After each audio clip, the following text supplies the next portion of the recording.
ഇവരെ മാർച്ച് ചെയ്ത് വരികയാണ്. ജസ്റ്റ് ഓടി വിളിക്കാൻ തോന്നുന്നു. ഭാര്യയോട് പറഞ്ഞു, പെട്ടെന്ന് സാധനമൊക്കെ പാക്ക് ചെയ്ത് സ്വർണ്ണമൊക്കെ എടുത്തോ. ഭാര്യ വെച്ച് എങ്ങോട്ട് വരാൻ? വിപ്ലവം വരുന്നു, നമുക്ക് ജീവൻ കൊണ്ട് രക്ഷപ്പെടാം.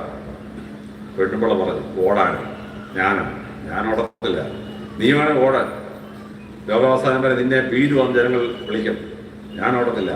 ഞാനിട്ടിരിക്കുന്ന പപ്പുണ്ടല്ലോ, രാജാക്കന്മാർക്ക് ശാപത്തെ പൊതിയുന്നത് നല്ലതാണോ? ഞാൻ പോകത്തില്ലെന്നോ. ജസ്റ്റിൻ്റെ അപ്പുറത്ത് വരണ്ട പെണ്ണുപിള്ള ധൈര്യം കണ്ടപ്പോൾ ജസ്റ്റിന് സേനാധാനം വലിയ സാഹസനെ വിളിച്ചു. ഇവരെ നേരിടാൻ വഴക്ക് പറയുന്നു, നേരിടാൻ പറഞ്ഞു. അയാളിറങ്ങി 30,000 പേരെ അമർച്ച ചെയ്തു. അത് കഴിഞ്ഞിട്ടാണ് പ്രസിദ്ധമായ കോൺസ്റ്റാന്റിനോപ്പിൾ കത്തീഡ്രൽ പണിയുന്നത്. ഇവിടെയാണ് സ്ത്രീയുടെ കഴിവെന്ന് പറയുന്നത്.